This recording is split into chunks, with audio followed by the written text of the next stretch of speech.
The imperial train stood under the winter darkness at Pskov while messages from a capital slipping beyond imperial control continued to arrive. It was March 1917, and inside that train was Emperor Nicholas II, 48 years old, the last reigning sovereign of the House of Romanov. Telegraph communications and reports from Petrograd described a political crisis that had moved with extraordinary speed. The capital was shaken by demonstrations, strikes, military mutiny, and the breakdown of established authority.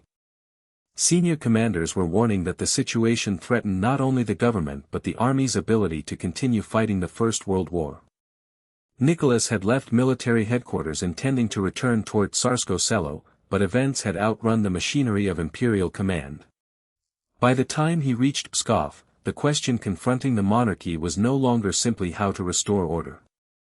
It was whether the Romanov throne itself could survive. Within hours, an abdication decision would bring the reign of Nicholas II to an end and close the ruling dynasty that had begun in 1613. The surviving record allows us to reconstruct the pressure surrounding that decision, but it does not permit us to invent the emperor's private thoughts as he faced it. What contemporary documents do show is something almost as striking: a political system that had ruled an enormous empire for more than 3 centuries was losing its authority in a matter of days. How could a dynasty that had once helped transform Muscovite into one of Europe's great imperial powers arrive at this moment? To understand the darkness surrounding that train at Pskov, the story must move backward more than 300 years, to another Russian crisis in which the throne itself seemed uncertain. The Romanovs did not create Russia from nothing. Long before their accession, Muscovite rulers had expanded territory, centralized authority, developed institutions, and claimed an increasingly powerful place in the lands of northeastern Europe and Eurasia. When this story describes the Romanovs as having built Imperial Russia, the phrase is therefore historical shorthand.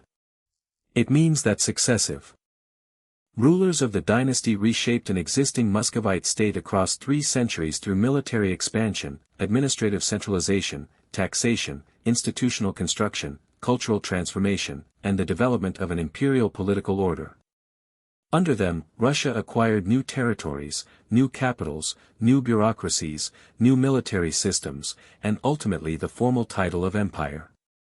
The other half of the phrase requires even greater caution. To say that the Romanovs destroyed Imperial Russia cannot mean that Nicholas II, or any single ruler, personally caused the collapse of an entire political order. Dynastic decisions mattered. Autocratic institutions mattered. Resistance to some forms of political reform mattered. But so did serfdom, inequality, nationalism, industrialization, revolutionary politics, economic disruption, the pressures of modern mass warfare, failures of administration, and the gradual erosion of confidence in the state. The fall of Imperial Russia came from the interaction of personal decisions with structural forces that no individual controlled completely. That distinction will remain essential throughout this story. The first Romanov ruler emerged not from triumph but from catastrophe. At the beginning of the 17th century, Russia entered the period later known as the Time of Troubles, a succession and state crisis marked by disputed claims to the throne, famine, political fragmentation, foreign intervention, and competing centers of authority. The old ruling line associated with the Rurikids had come to an end, and the legitimacy of the monarchy itself became uncertain. Polish-Lithuanian intervention and domestic factional conflict deepened the crisis, while rival claimants and military forces struggled over the future of the state. By 1612, forces associated with Kuzma Minin and Prince Dmitry Pozharsky had helped drive Polish forces from Moscow, but military recovery did not automatically solve the problem of legitimate rule. Russia still needed a sovereign who could command enough recognition to restore political continuity. In 1613, the Zemsky Sobor assembled and selected Michael Romanov as Tsar. Michael was young, only 16 years old, and his election did not instantly resolve the damage left by the preceding years. Yet it established the dynasty that would remain at the center of Russian government until Nicholas II's abdication more than 3 centuries later. Under Michael and then his son Alexis, the monarchy gradually consolidated authority, rebuilt administrative capacity, strengthened taxation, expanded military organization, and extended the reach of the state. The Romanov system that emerged was not static. It repeatedly changed in response to war, succession, fiscal demands, territorial ambition, and social pressure.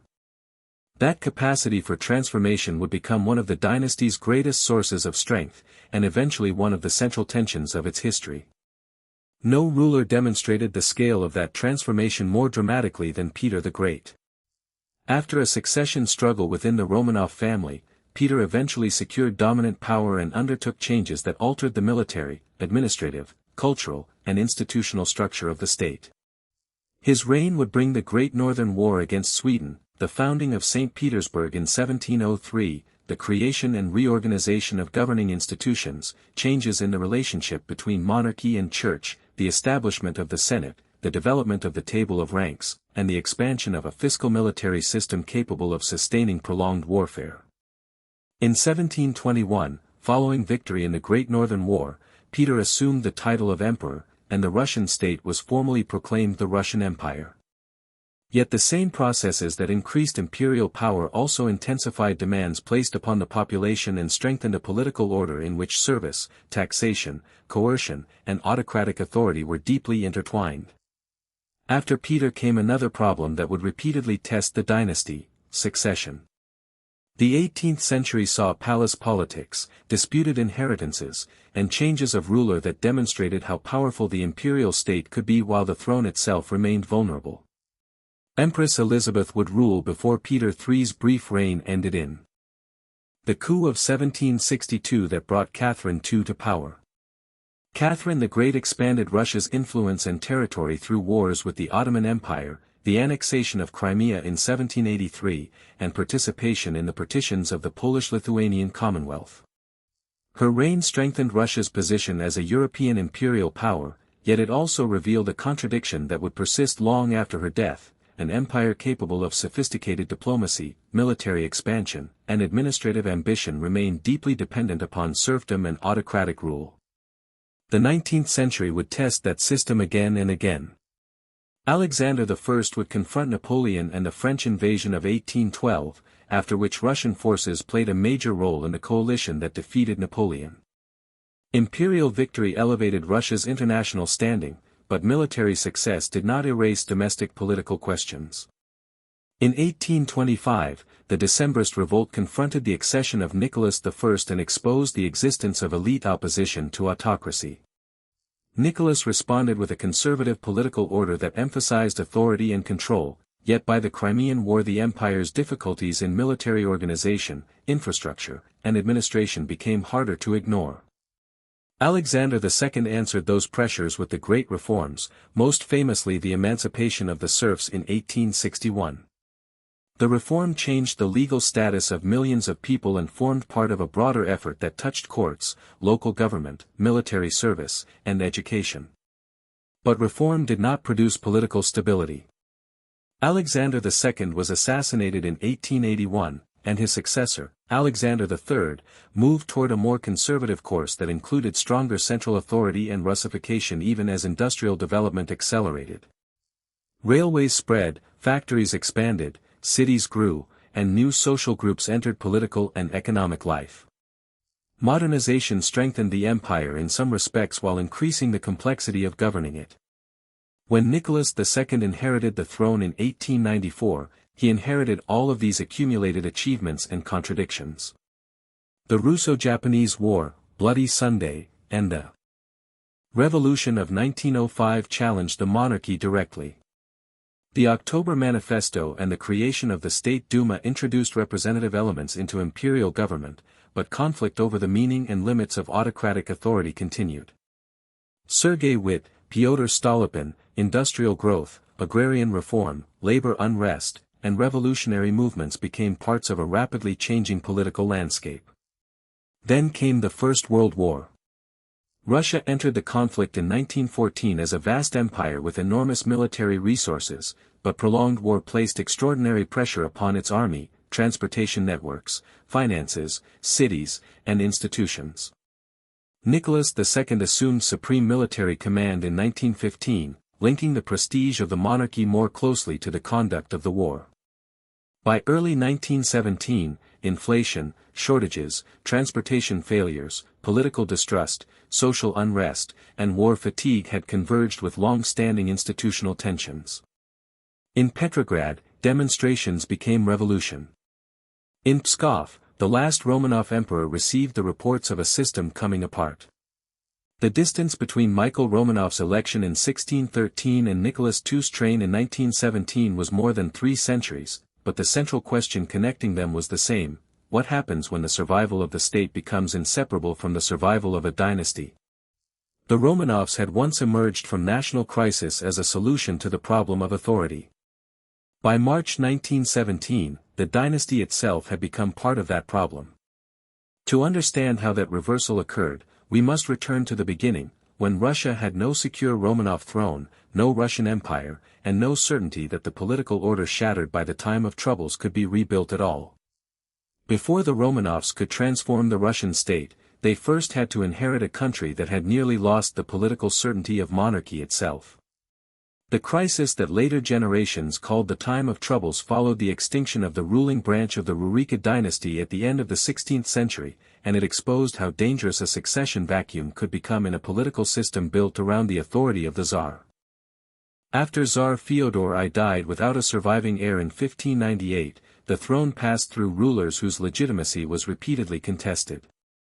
Boris Godunov became Tsar, but his reign coincided with catastrophic famine from 1601 to 1603, severe social disruption, and growing challenges to political authority.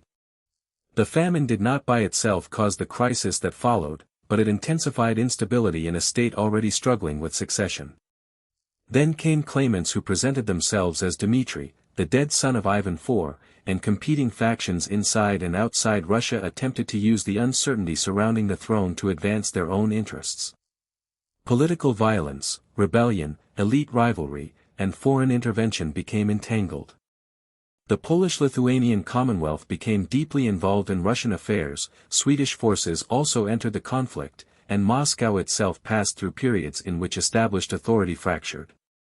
This was not merely a contest among individuals seeking a crown. It was a crisis of legitimacy, taxation, military loyalty, regional control, and the basic ability of the central government to make its commands effective across the country. By the early 1610s, the state that would later become the foundation of the Romanov Empire was struggling to preserve its political coherence. Moscow remained symbolically indispensable, yet possessing Moscow did not automatically produce recognized sovereignty. Competing claimants, foreign forces, boyar factions, Cossack groups, provincial communities, and military formations all became part of the struggle. In 1612, a volunteer force associated most famously with Kuzma Minin and Prince Dmitry Pozharsky helped recover Moscow from the Polish garrison. That achievement removed one of the most visible symbols of foreign intervention, but liberation of the capital could not answer the larger dynastic question. Russia still needed a ruler whose claim could attract sufficient acceptance among powerful political, ecclesiastical, military, and provincial interests.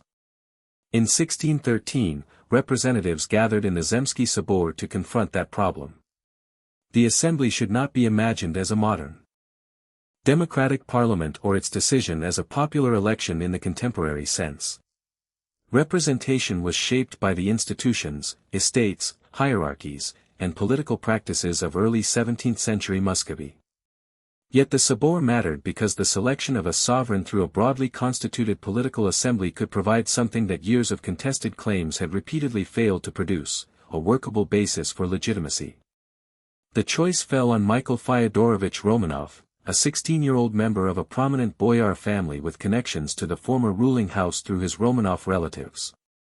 His youth could be interpreted as a weakness, but in the politics of 1613 it could also make him less threatening than established rivals whose ambitions and alliances might reopen old conflicts.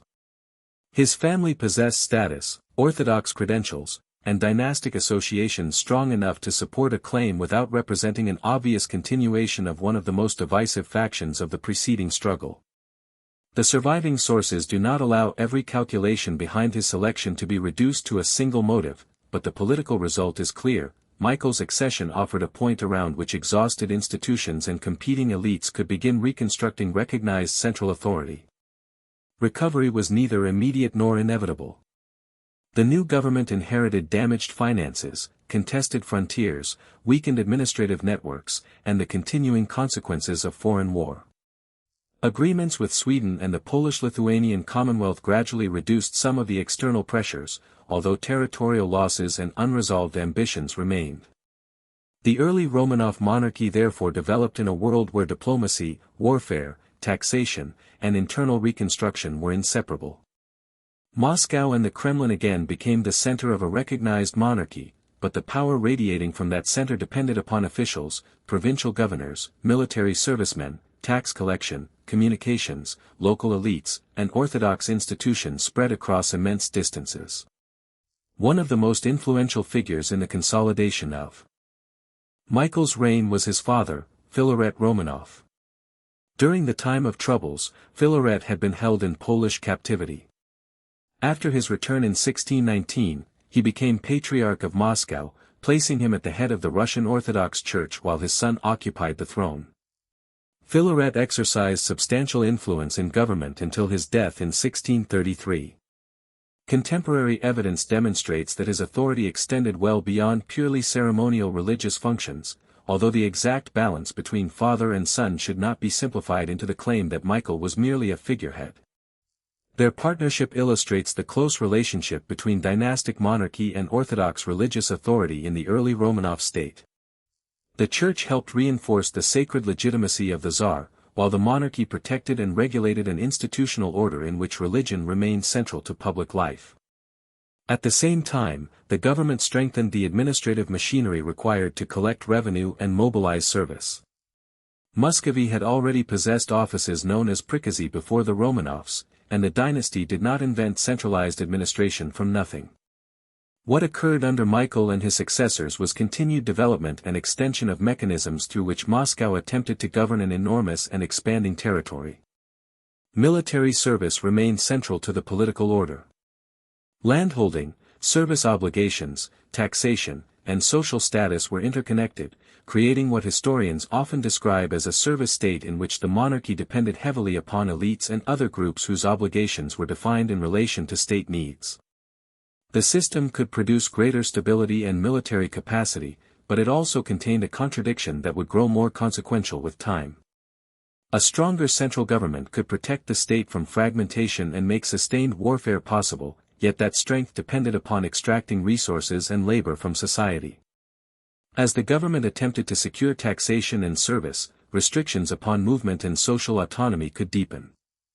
That process became especially significant under Michael's son, Alexis Mihailovich, who succeeded him in 1645. Alexis inherited a monarchy far more secure than the one established in 1613, but his reign faced serious social unrest, warfare, religious conflict, and administrative demands. In 1649, following major disturbances in Moscow and calls for legal clarification, the government promulgated the Sobornoye Ulazanae, one of the most consequential legal codes of 17th-century Russia. The code gathered and systematized a wide range of laws governing the state, society, property, criminal matters, service obligations, and relations among social groups. Its significance for serfdom was particularly important. Earlier Muscovite governments had already imposed increasing restrictions on peasant mobility, so the code did not suddenly invent serfdom in a single act. What it did was strengthen and consolidate the legal framework that bound peasants more firmly to landholders, including eliminating previous time limits on the recovery of fugitives. In that sense, the legislation marked a major stage in the development of hereditary serfdom and reinforced a social order that connected noble service to control over dependent labor. The same state that was becoming more capable of governing, taxing, and fighting was therefore also becoming more deeply dependent on coercive social arrangements. This was one of the fundamental tensions inherited by later Romanov rulers. The early Romanov world remained distinctly Muscovite. Moscow, not St. Petersburg, was the political and ceremonial heart of the monarchy. The Kremlin embodied dynastic authority. Orthodox rituals shaped the public presentation of rulership. Provincial administration operated through networks that were often uneven, distant, and dependent upon local conditions. Beyond the older centers of European Russia, frontier expansion continued across Siberia and toward regions where Moscow's authority interacted with indigenous societies, Cossack communities, traders, military detachments, and neighboring powers. The boundaries of government were expanding, but the political language, institutions, and identity of this state were not yet those of the 18th-century Russian Empire. That transformation still lay ahead. Alexis died in 1676, and the succession that followed reopened a question that had haunted Russian monarchy since before the Romanovs, who would control the throne when dynastic continuity became uncertain. His son Fyodor III ruled until 1682, but his death without a surviving heir brought rival branches of the family into competition. The political struggle involved supporters of the Miloslavsky and Naryshkin families, the Streltsy military corps, and the competing claims surrounding Ivan Alexeyevich and his younger half-brother, Peter Alexeyevich.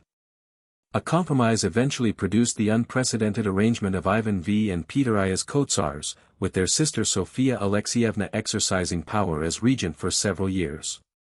The episode demonstrated that the monarchy restored in 1613 had become stronger, but succession remained capable of destabilizing the court and mobilizing forces beyond it.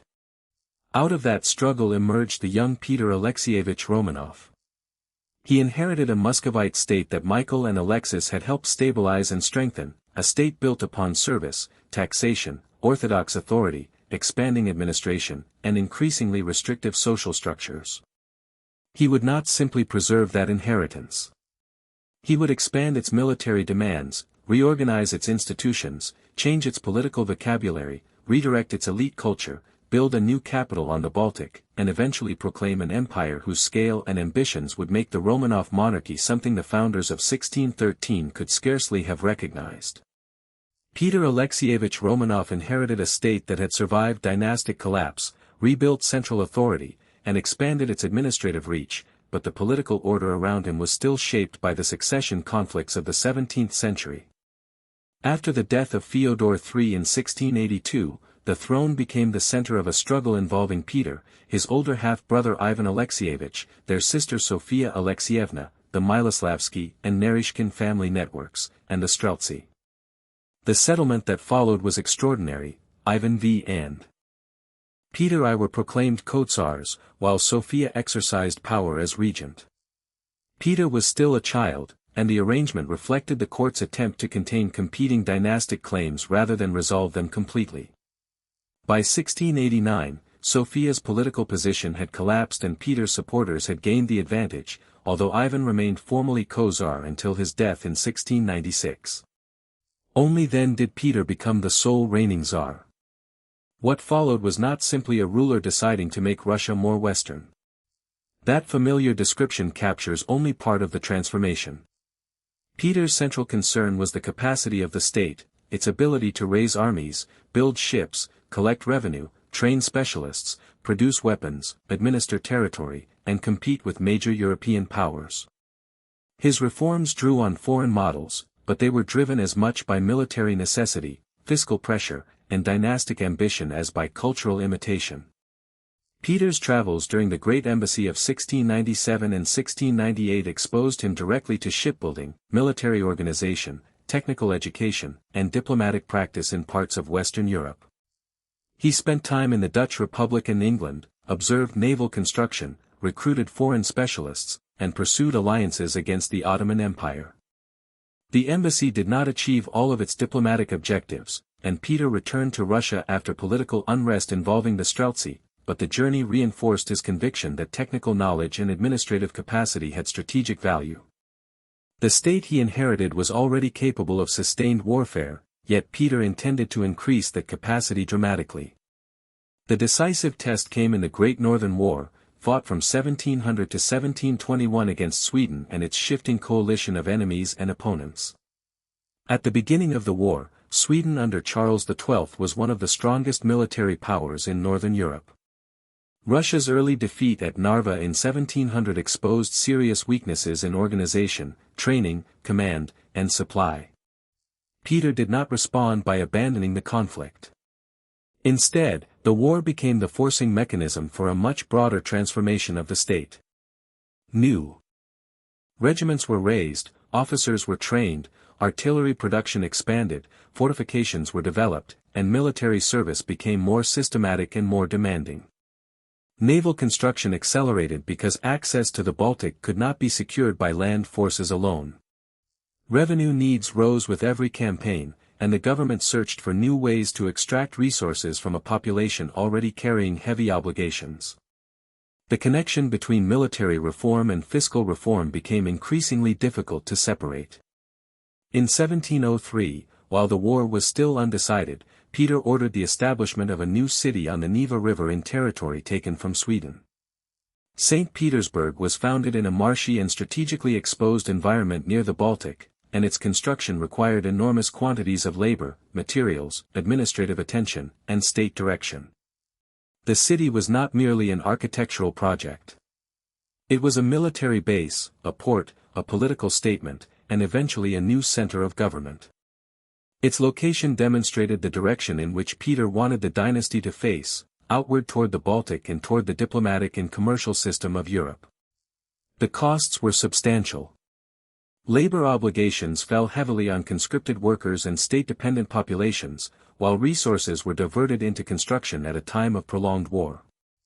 Yet St. Petersburg survived, expanded, and became one of the clearest symbols of the new imperial order taking shape.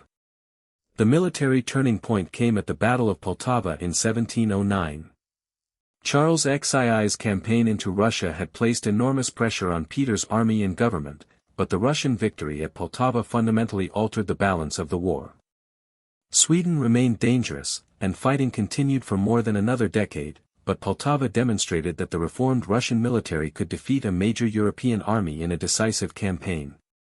It also strengthened Russia's position among the powers competing for influence in northern and eastern Europe. The importance of Poltava should not be reduced to Peter alone.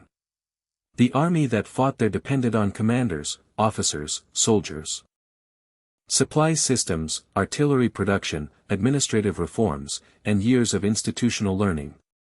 Peter was central to the direction of the war and the reform program, but the state's growing strength was the product of a much larger network of officials, military professionals, foreign specialists, service elites, and coerced labor. War also reshaped government. In 1711, Peter created the governing Senate to oversee administration during his absence and to coordinate major areas of state business. Over time, the Senate became an important institution within the developing imperial bureaucracy. Other administrative reforms reorganized central offices and provincial government, while efforts to regulate service tied elite advancement more directly to the needs of the state. Military service became increasingly formalized, and the demands placed upon noble families intensified. At the same time, taxation was restructured to support the expanding fiscal military system. The introduction of the poll tax in the early 18th century shifted the basis of direct taxation and increased the state's ability to draw revenue from the male population registered in taxable categories. These measures strengthened central capacity, but they also deepened surveillance, record-keeping, compulsory obligation, and the reach of coercive administration. Peter's reforms therefore cannot be understood only through palaces, uniforms, ships, and new institutions. They were experienced across society through taxes, service requirements, labor drafts, and regulation. The church was also brought more directly under state supervision. After the death of Patriarch Adrian in 1700, Peter did not permit the immediate election of a new patriarch. The traditional patriarchate remained vacant while the government moved toward a different institutional arrangement. In 1721, the spiritual regulation established the Holy Synod as the governing body of the Russian Orthodox Church. This reform changed the relationship between church leadership and monarchy by replacing the patriarchal office with a collegial institution supervised within the framework of the state. The Orthodox Church remained fundamental to imperial religious and social life, but its highest administration was now integrated more closely into the political structure of the monarchy. The same year marked the culmination of the Great Northern War. The Treaty of Nystad in 1721 ended the conflict with Sweden and confirmed Russia's acquisition of important Baltic territories. Shortly afterward, Peter accepted the titles Emperor, Father of the Fatherland, and Peter the Great from the Senate and Synod, and the Russian state was formally proclaimed an empire. The change in title did not create Russian power overnight. It recognized a transformation that had been developing through decades of war, administrative reform, territorial acquisition, and state expansion. Muscovy had not disappeared, but the political language and international position of the monarchy had changed. Russia now claimed an imperial status designed to place it unmistakably among the great powers of Europe.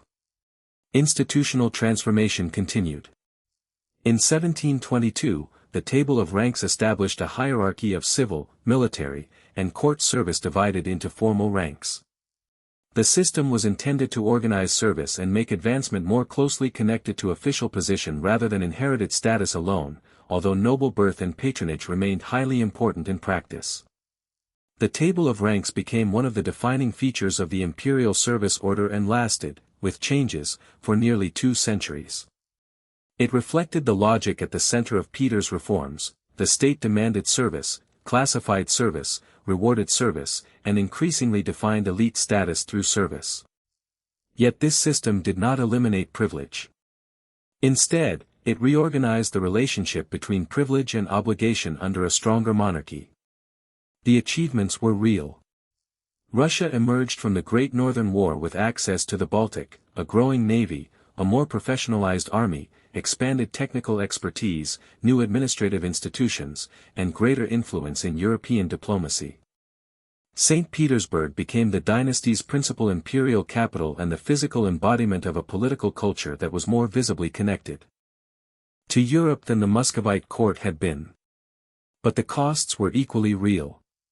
Heavy taxation, compulsory military service, state-directed labor, restrictions on movement, and coercive enforcement formed part of the same system that produced military and administrative strength.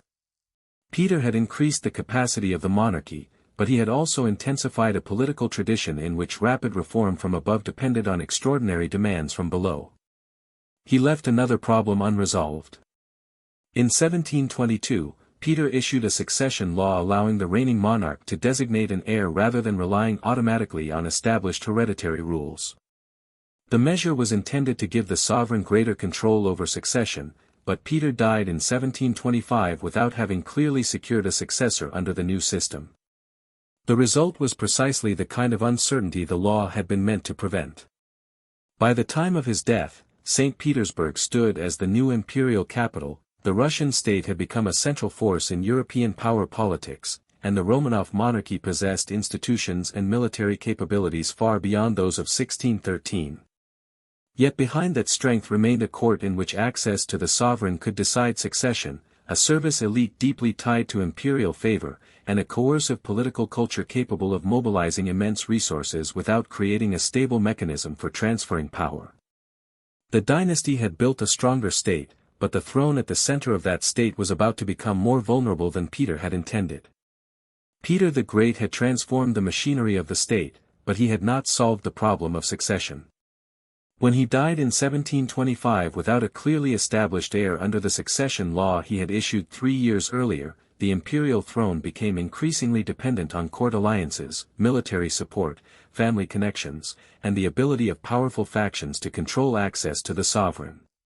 Over the next 37 years, Russia would pass through a sequence of rulers that revealed a fundamental contradiction in the political system Peter had strengthened. The empire could command armies, collect taxes, build institutions, and compete with the great powers of Europe, yet the transfer of supreme authority remained dangerously vulnerable to palace politics. Peter's widow, Catherine I, became empress in 1725 with crucial support from leading officials and the Guards regiments. Her accession demonstrated how the imperial guard and court elites could influence succession when dynastic rules were uncertain. After her death in 1727, the throne passed to Peter II, the grandson of Peter the Great through his son Alexei. Peter II was still a teenager when he died in 1730, again leaving the dynasty without a straightforward adult male successor. The Supreme Privy Council then invited Anna Ivanovna, daughter of Peter the Great's half-brother Ivan V, to become empress. The council attempted to limit her authority through conditions that would have reduced important elements of autocratic power, but Anna rejected those restrictions after arriving in Moscow and restored the traditional scope of imperial authority. Her reign lasted until 1740. The succession that followed became even more unstable. Anna designated the infant Ivan VI as heir, but his government depended on regents and court factions because he was incapable of ruling personally. In 1741, Elizabeth Petrovna, daughter of Peter the Great, seized power with the support of Guards units and displaced the infant emperor. Elizabeth ruled for more than 20 years, and her reign brought greater political continuity than the rapid transitions that had preceded it, but the underlying succession problem remained. She had no children, and she selected her nephew, Karl Peter Ulrich of Holstein-Gottorp, as her heir. He entered Russian dynastic life as Peter Fyodorovich and succeeded her as Peter III in 1762. His reign lasted only a few months. A coup organized among court and military networks removed him from power and elevated his wife, Catherine Alexeyevna, to the throne. The woman who became Catherine II was not a Romanov by birth. She had been born Sophie Friederich Auguste of Anhalt-Zerbst in 1729, a German princess from a relatively minor ruling house. She entered the Russian imperial dynasty through marriage. To the future Peter III, converted to Russian Orthodoxy, adopted the name Catherine Alexeyevna, and spent years learning how the court functioned before the crisis of 1762 placed her at its center. The surviving correspondence and contemporary evidence reveal her political intelligence and ambition, but they do not justify reducing the coup to a single private motive or imagining conversations for which no reliable record exists. What can be established is that Catherine's seizure of power depended on support from important Guards officers, members of the political elite, and court figures who had lost confidence in Peter III. Her accession revealed once again that the empire's increasingly sophisticated institutions still rested on a personal monarchy whose survival could depend on elite loyalty and military backing.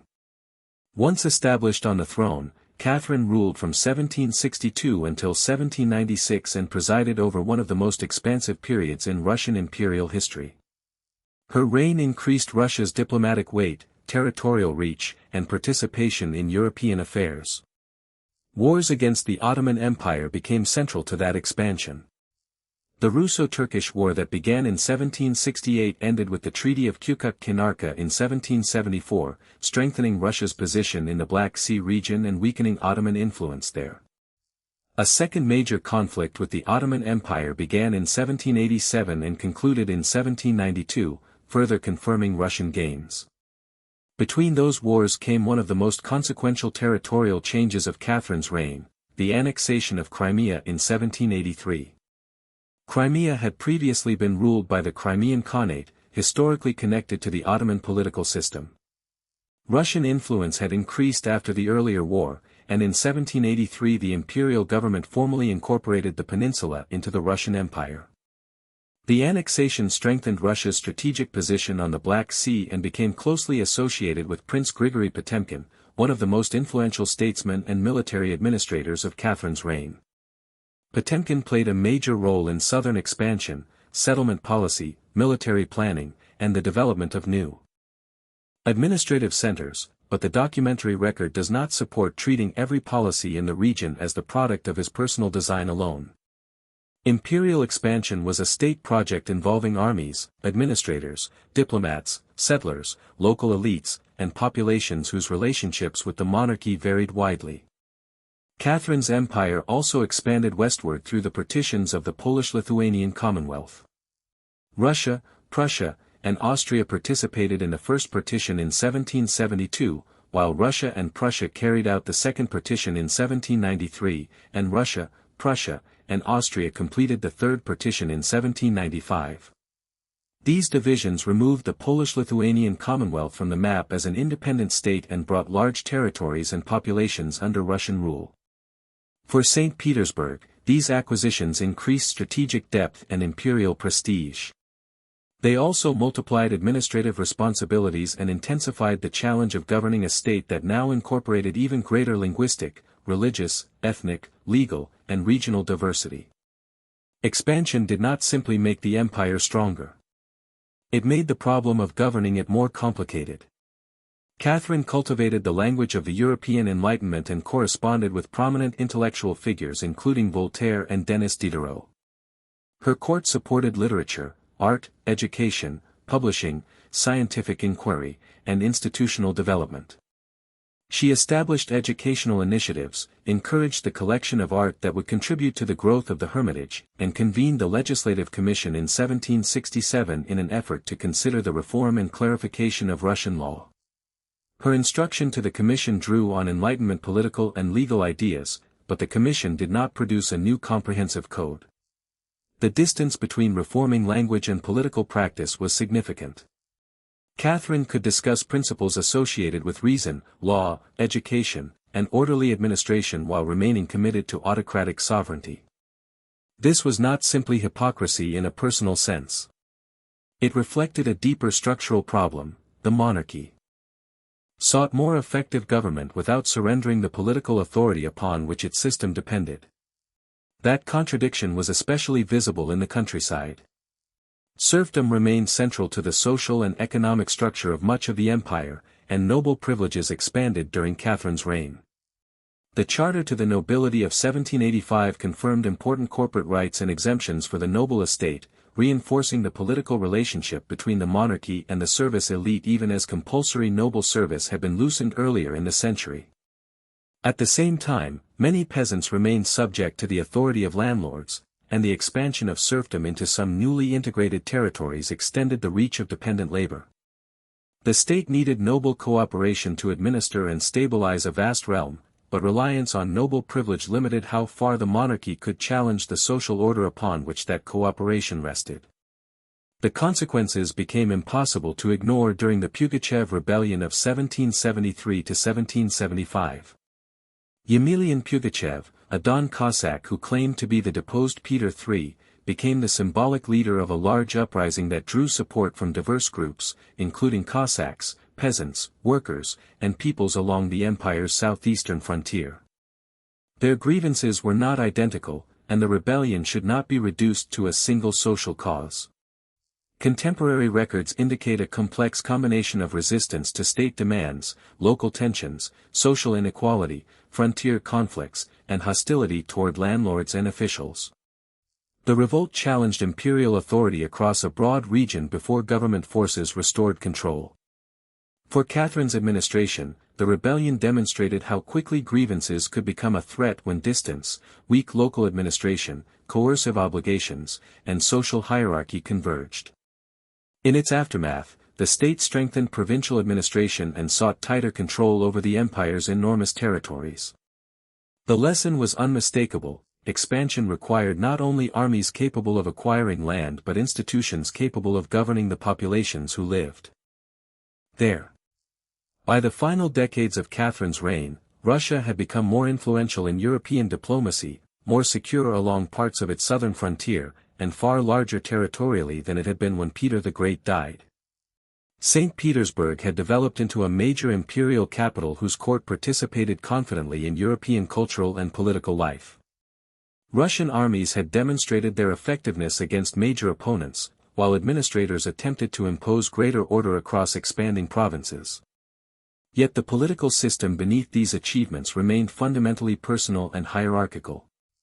Authority still flowed from the sovereign. Elite loyalty remained indispensable. Guards regiments had repeatedly demonstrated their importance in succession. Noble privilege and serfdom continued to structure social relations. Reform could improve administration, education, and law without resolving the fundamental tension between autocratic rule and an increasingly complex society. Catherine died in 1796, leaving an empire larger, wealthier in resources, and more powerful internationally than the one she had seized in 1762. But the monarchy had not discovered a stable way to reconcile imperial expansion with political participation, social hierarchy with reform, or administrative modernization with autocratic authority. The state had grown stronger, yet much of that strength still depended on the loyalty of elites, the effectiveness of military power, and the willingness or inability of millions of subjects to bear obligations imposed from above. The next century would test whether that structure could survive not only palace intrigue and frontier war, but the shock of revolution in Europe, the armies of Napoleon, and the growing demand to reconsider what political loyalty to an emperor should mean in a changing world. When Catherine II died in 1796, the empire passed to her son Paul I, and with him returned the succession anxiety that had haunted the dynasty since Peter the Great. Paul had spent much of his life outside the center of political power, and his short reign was marked by efforts to impose stricter discipline at court and in the military, alter aspects of noble privilege, and reshape the rules governing inheritance of the throne.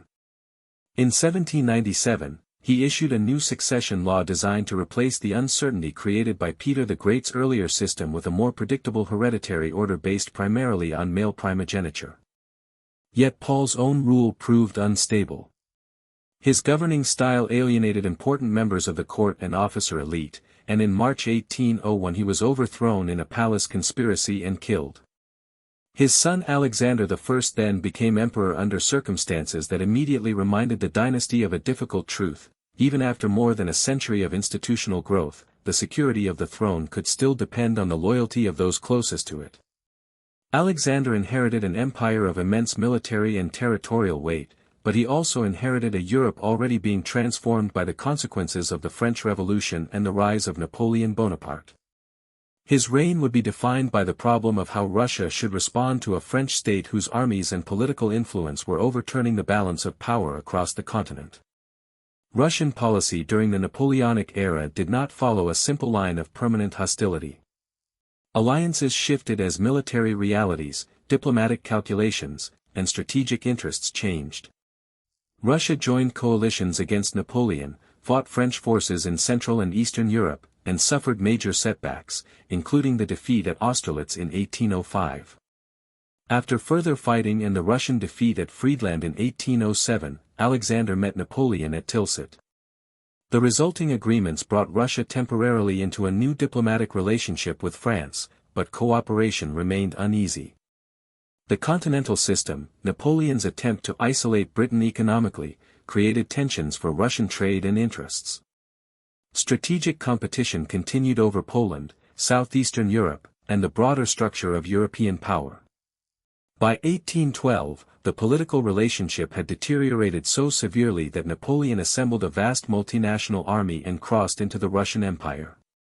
The invasion of 1812 became one of the greatest tests the Romanov state had yet faced. Russian commanders avoided allowing Napoleon to destroy the main armies quickly in a single decisive engagement, withdrawing deeper into imperial territory while fighting delaying actions and attempting to preserve their forces. The campaign was not the product of one commander's plan alone, and disagreements existed within the Russian leadership over strategy. At Borodino in September, the armies fought one of the largest and most consequential battles of the campaign. The engagement did not produce the decisive destruction of Russian forces that Napoleon needed. The Russian army withdrew, and Napoleon entered Moscow shortly afterward. The occupation of Moscow carried enormous symbolic weight, but control of the ancient capital did not bring the Russian government to terms. Moscow was extensively damaged by fires whose origins and spread remain subjects of historical discussion, and the city could not provide the stable logistical base Napoleon required. The campaign then shifted from invasion toward retreat. It is tempting to explain the destruction of Napoleon's army simply through the Russian winter, but that interpretation is inadequate. Weather intensified an already severe crisis, yet the surviving evidence points to a combination of overstretched supply lines, hunger, exhaustion, disease, loss of horses, disrupted communications, Russian military pressure, partisan activity, repeated engagements, and the enormous distances involved. Napoleon's forces had advanced hundreds of miles into a country where the ability to sustain such a large army depended on an increasingly fragile logistical system. As the retreat continued, the army's cohesion deteriorated dramatically. Russian forces did not merely wait for climate to defeat the invader. They pursued, pressured, and repeatedly challenged the retreating forces while their own state mobilized men, supplies, and political legitimacy around resistance to invasion. The failure of Napoleon's campaign transformed Russia's position in Europe. Russian armies moved westward as part of the coalition struggle, and Alexander I became one of the central monarchs in the final campaigns against Napoleon. Russian troops entered Paris in 1814 alongside Allied forces, and after Napoleon's brief return during the Hundred Days, the coalition victory was confirmed in 1815. At the Congress of Vienna and in the diplomatic arrangements that followed, Russia emerged with immense prestige. Alexander participated directly in efforts to shape the post-war European order and promoted the Holy Alliance, which reflected both his personal religious language and the broader conservative concern among monarchies about revolution and political instability. Russia was now recognized not simply as an Eastern empire but as one of the principal powers capable of determining the political settlement of Europe. Yet victory abroad did not remove political tension at home. Russian officers and nobles who had served across Europe had encountered different legal systems, political institutions, and social arrangements. Some returned with stronger doubts about serfdom and autocratic government. Their views were not uniform, and dissatisfaction among sections of the elite did not mean that Russian society as a whole shared a single reform program. Nevertheless, organized circles of officers began discussing constitutional limits, political reform, and in some cases the abolition of serfdom. These groups remained small, but their existence mattered because they emerged from within the educated service elite on which the monarchy depended. When Alexander I died unexpectedly in late 1825, uncertainty over the succession created the opening for a direct challenge. Alexander had no surviving legitimate sons, and the expected heir, his brother Grand Duke Constantine Pavlovich, had privately renounced his rights to the throne, though the arrangement had not been publicly understood in a way that prevented confusion. For a brief period, officials and troops swore allegiance to Constantine before Nicholas Pavlovich, another brother, emerged as the accepted successor. On December 14, 1825, according to the calendar then used in Russia, officers associated with reformist secret societies brought troops into Senate Square in St. Petersburg and refused to swear allegiance to Nicholas I. The movement later became known as the Decembrist revolt. Its participants differed in their political goals. Some favored constitutional monarchy, while others envisioned more radical changes. What united them was opposition to the existing political order and the belief that the succession crisis offered an opportunity to force change. The revolt failed within a single day, but its significance exceeded its scale. It demonstrated that opposition to autocracy could emerge from the officer corps and noble elite themselves, and it shaped Nicholas I's perception of political security from the beginning of his reign. Nicholas responded by emphasizing discipline, hierarchy, surveillance, and ideological control. His government strengthened censorship, monitored intellectual and political activity, and expanded the role of administrative institutions and political policing.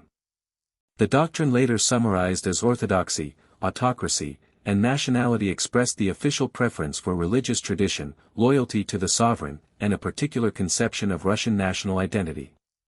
Nicholas cultivated the image of the emperor as the supreme guardian of order, and the bureaucracy expanded as the government attempted to regulate an increasingly complex state. Yet his reign should not be reduced to a frozen period in which nothing changed.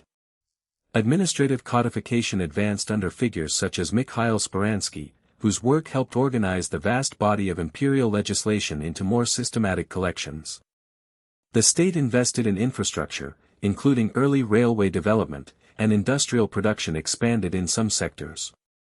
Educational and technical institutions continued to function and grow, even under restrictive political conditions. Economic and administrative change therefore existed alongside censorship and conservative political authority. The deeper problem was that modernization remained selective. The monarchy could improve specific institutions without resolving fundamental structural questions, especially serfdom and the relationship between state capacity and social organization. Russia's military reputation still rested heavily on the memory of 1812 and the defeat of Napoleon, but by the middle of the century that reputation was about to be tested against a changing international environment. The Crimean War began in 1853 after a dispute involving the Ottoman Empire, religious protections, and wider competition over influence in southeastern Europe. What began as a confrontation between Russia and the Ottoman Empire expanded when Britain and France entered the war against Russia, later joined by the Kingdom of Sardinia. The fighting centered heavily on the Crimean Peninsula, although operations occurred in several regions. Russia remained capable of mobilizing large forces and defending important positions, but the conflict exposed serious limitations. Transportation networks were inadequate for moving troops and supplies efficiently over long distances. Railways were still too limited to support rapid reinforcement on the scale increasingly possible in parts of Western Europe. Administrative inefficiencies complicated supply. Military technology and organization were changing, while Russia's institutions struggled to adapt at the same pace. The weaknesses revealed by the war were not evidence that the empire had suddenly become powerless. Russia remained vast, militarily significant, and politically formidable. But comparison with Britain and France made the costs of delayed modernization more visible. The state that had once defeated Napoleon through endurance, mobilization, strategic depth, and coalition warfare now faced opponents whose industrial, logistical, and technological capacities reflected a newer stage of military competition. Nicholas I did not live to see the final settlement of the war. He died in March 1855, while the conflict was still underway, and the throne passed to his son Alexander II. The new emperor inherited one of the largest and most powerful states in the world, an empire that still commanded vast territories, millions of subjects, and enormous military resources. But he also inherited the accumulated contradiction that had followed the dynasty since the 17th century. Centralization had created strength. Autocracy had allowed rapid decisions from above. Service and coercion had made enormous mobilization possible. Yet the same political and social structures could obstruct adaptation when circumstances changed. The Crimean War had not destroyed Russian power, but it had made the warning difficult to dismiss. The empire could no longer rely on the prestige of past victories to answer the problems of the present. If the Romanov state was to remain competitive, Alexander II would have to confront reforms on a scale that his predecessors had repeatedly postponed, and at the center of that challenge stood an institution that bound together land, noble privilege, state finance, rural society, and millions of human lives, serfdom. Alexander II inherited an empire whose weakness had been exposed not by collapse, but by comparison. The Crimean War had shown that Russia remained a formidable power, yet its military supply systems, transportation networks, administrative structures, and social organization were increasingly mismatched with the demands of a changing 19th century. The central question of the new reign was therefore not whether the state possessed power, but whether that power could be modernized without weakening the autocratic order that sustained it. Alexander II and the officials around him began a program later known as the Great Reforms, and no measure was more consequential than the emancipation of the serfs. On February 19, 1861, according to the calendar then used in Russia, Alexander issued the Emancipation Manifesto and accompanying legislation that ended the legal condition of serfdom for millions of privately owned peasants. The reform was enormous in scale. People who had been legally bound to landlords acquired personal freedom and new civil rights, including the ability to marry without a landlord's permission, engage in certain forms of economic activity, and participate more directly in legal and property relations. Yet emancipation did not mean that the agrarian problem disappeared in a single act. The settlement was shaped by complex negotiations among the state, landowners, and peasant communities, and the distribution of land varied widely by region. In many areas, peasants received access to allotments that they considered inadequate for their needs.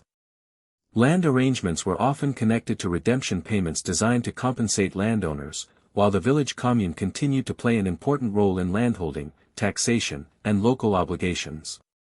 The legal abolition of serfdom was therefore a major break with the old order, but it did not instantly eliminate rural poverty, land hunger, economic dependency, or unequal power between peasants, landowners, and officials. The reform liberated people from one legal status while leaving many of the social and economic pressures of the countryside unresolved. That pattern would become characteristic of Alexander II's reign. Reform was substantial, but each reform created new expectations and new disputes over how far change should go. In 1864, the government introduced the Zemstvo system of elected local government in many provinces and districts. Zemstvo institutions brought together representatives from different estates, though the electoral structure favored landowners, and they became active in areas such as roads, education, public health, agricultural improvement, and local administration. They did not constitute national parliamentary government, and they remained subject to imperial supervision, but they created a new arena in which members of provincial society could participate in public affairs. Judicial reform, also associated with 1864, sought to make the legal system more regular, professional, and transparent. New courts introduced principles that included greater independence of judges, public proceedings, professional advocacy, and trial by jury in significant categories of cases. These changes did not apply uniformly across every region or population of the empire, and administrative authority remained powerful, but the reforms represented a meaningful departure from many practices of the earlier system. Military reform followed over the next decade under the leadership of War Minister Dmitry Milyutin and other officials. The government reorganized military districts, improved training and administration, and in 1874 introduced universal military service. Obligations that replaced the older system of recruitment in which selected lower-class men could face extraordinarily long terms of service. The new system reduced service periods and broadened the principle of military obligation across social categories, even though exemptions and differences remained. Educational policies also changed. Universities experienced periods of greater autonomy early in the reign, secondary and primary education expanded, and literacy and professional training became increasingly important to a state trying to modernize its economy and administration. The government also altered censorship practices at different points and encouraged some forms of public discussion, though liberalization was never complete and restrictions could return when officials believed political stability was threatened. Taken together, these reforms produced something the autocracy could not fully control: a society with more institutions, more educated professionals, more local participation, more legal awareness, and greater expectations that public problems might be discussed rather than simply administered from above. This did not automatically create a unified liberal opposition. Russian political society remained fragmented. Some reformers wanted constitutional government. Others sought further administrative improvement without ending monarchy. Socialist thinkers, populists, national movements, conservative defenders of autocracy, and revolutionary activists offered competing visions of Russia's future. The expansion of education and print culture created new political audiences, but it also created sharper disagreements over what reform had accomplished and what remained undone. For many peasants, emancipation had not delivered the land security they had hoped for. For sections of the educated public, the reforms seemed to demonstrate that major change was possible, while the continued absence of representative national government suggested that the monarchy would stop before surrendering decisive political authority. For officials, however, the spread of radical ideas and political activism created fears that reform itself might be weakening the state. This tension intensified during the 1860s and 1870s as revolutionary movements became more organized and, in some circles, more willing to use political violence. The populist movement known broadly as Narodnichestvo included activists who hoped to mobilize the peasantry around visions of social transformation, but efforts to reach rural communities often produced disappointment and repression. Revolutionary organizations divided over strategy.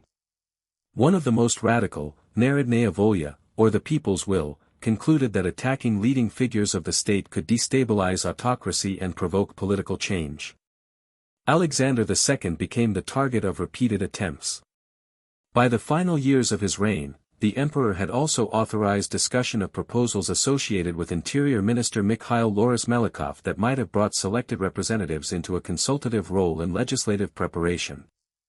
Historians differ over how far these proposals might have developed or whether they would have produced meaningful constitutional change. The record does not establish that Alexander was on the verge of creating parliamentary government. What can be said is that the monarchy was again confronting the same dilemma: how to broaden participation without surrendering autocratic sovereignty. On March 1, 1881, according to the calendar then used in Russia, members of Narodnaya Volya attacked Alexander II in St. Petersburg. The emperor died from the injuries he sustained. His assassination ended a reign associated with the most extensive reform program undertaken by the Romanov monarchy since Peter the Great and immediately changed the political atmosphere of the empire. The response under his son Alexander III was not a rejection of every form of modernization, but it was a clear political reaction against the idea that reform should move toward broader constitutional participation. Alexander III emphasized autocratic authority, administrative control, political policing, and the strengthening of traditional institutions. Measures introduced during his reign increased supervision over local government and education, while restrictions on political activity and public expression became more severe. The state also pursued policies commonly described as Russification in several non-Russian regions of the empire.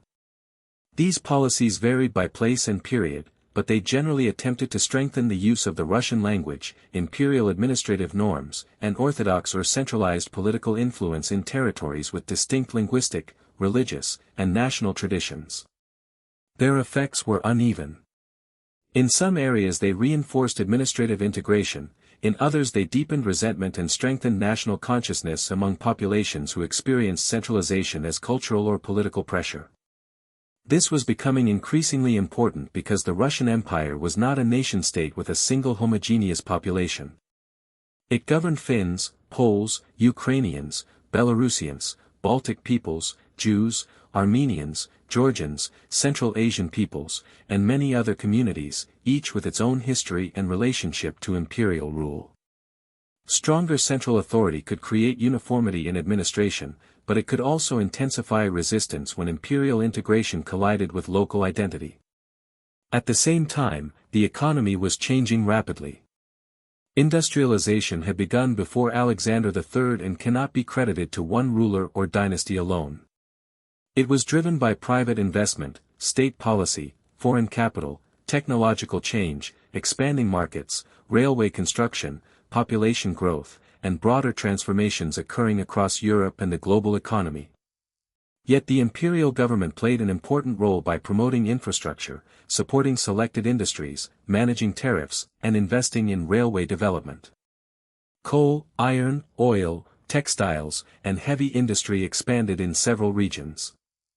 Cities grew as workers moved toward industrial centers, and new concentrations of wage labor began to create social conditions very different from those of the traditional rural world. Railway construction became one of the clearest symbols of this transformation. Lines connected commercial centers, military regions, ports, and agricultural districts, reducing some of the distances that had long constrained the administration of the empire. In 1891, construction formally began on the Trans-Siberian Railway, an enormous project intended to strengthen connections between European Russia, Siberia, and the Pacific. The railway would take years to complete and would depend on engineers, administrators, laborers, state finance, private contractors, and later improvements beyond Alexander III's lifetime. Its significance lay not simply in imperial ambition but in the recognition that modern state power increasingly depended on transportation, communications, markets, and the ability to move people and resources across vast distances. Yet economic modernization was creating pressures that the political system was not modernizing at the same pace to absorb. Industrial workers faced difficult conditions and began developing new forms of collective identity and protest. Educated professionals sought greater influence in public affairs. Peasant communities remained burdened by land shortages, taxes, redemption arrangements for much of the period, and unequal access to resources. National movements challenged the assumption that stronger administrative integration would automatically produce loyalty. Revolutionary organizations adapted after the destruction of earlier groups, and new socialist currents began to draw on European theories as well as Russian conditions. The state responded with policing and censorship while continuing to promote the very economic development that was producing new urban populations and communications networks through which political ideas could spread. This was the central contradiction of the late 19th century empire. The government wanted railways, factories, technical expertise, modern finance, and more efficient administration because they strengthened military and economic power. But modernization also made society more mobile, literate, connected, and politically aware. A highly centralized autocracy was attempting to supervise a population whose economic and social relationships were becoming increasingly difficult to contain within older political forms. Alexander III remained committed to preserving that centralized order until his death in 1894. The throne then passed to his eldest son, Nicholas Alexandrovich Romanov, who became Nicholas II at the age of 26. He inherited an empire stretching across Europe and Asia, defended by one of the world's largest armies and connected by a rapidly growing railway network.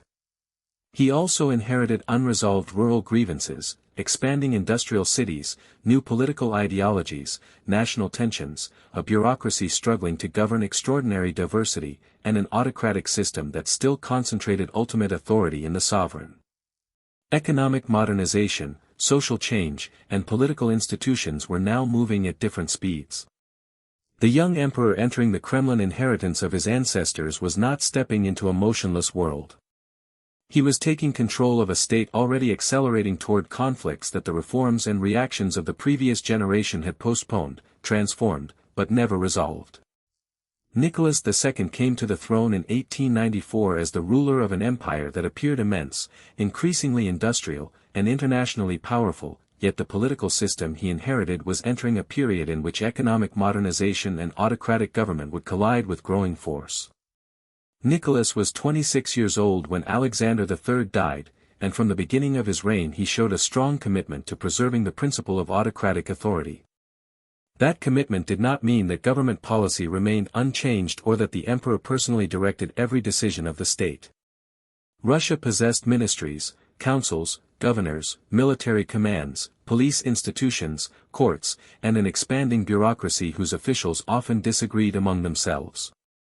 But the sovereign remained the ultimate source of political authority, and Nicholas repeatedly resisted demands that would make ministers responsible to a representative legislature rather than to the emperor.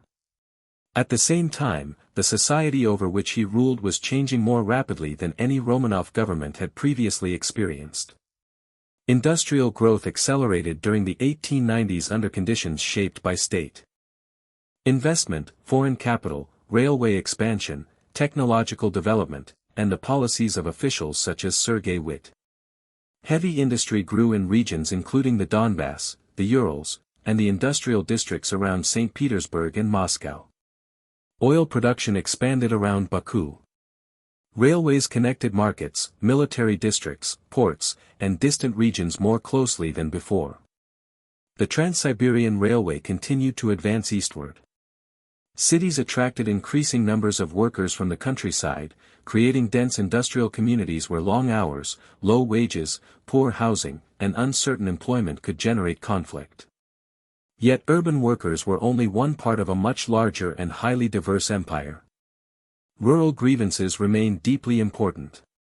Emancipation had ended legal serfdom, but land shortages, communal obligations, population growth, debt, and unequal access to property continued to create tension in many villages. National and religious conflicts also varied from region to region. Poles, Finns, Armenians, Georgians, Ukrainians, Baltic populations, Jews, and many others experienced imperial rule differently, and opposition to the government did not form a single unified movement. Liberals seeking constitutional reform, socialists seeking economic transformation, nationalist activists seeking autonomy or independence, peasants demanding land, workers demanding improved conditions, and conservative defenders of monarchy could all oppose one another as strongly as they opposed particular state policies. The empire's political crisis was therefore not the rise of one opposition but the simultaneous emergence of many forms of dissatisfaction that the autocratic system struggled to manage. International ambition added another source of pressure. Russian expansion in East Asia brought the empire into increasing competition with Japan over influence in Korea and Manchuria. Diplomatic tensions culminated in the Russo-Japanese War in 1904. Russian officials entered the conflict with considerable confidence in the resources of the empire, but geography, logistics, command difficulties, and Japanese military effectiveness quickly complicated expectations. Fighting occurred on land in Manchuria and at sea, while the siege of Port Arthur became one of the major episodes of the war. In 1905, the Russian Baltic Fleet, after sailing thousands of miles to East Asian waters, was decisively defeated at the Battle of Tsushima. The war exposed weaknesses in military planning, transportation, administration, and political judgment.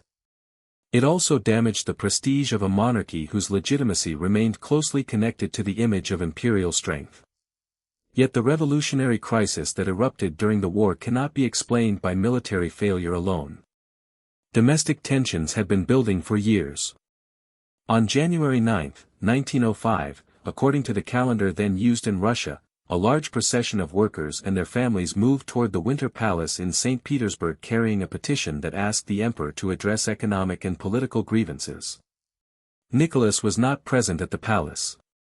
Troops and police attempted to control the crowds, and firing occurred at several locations.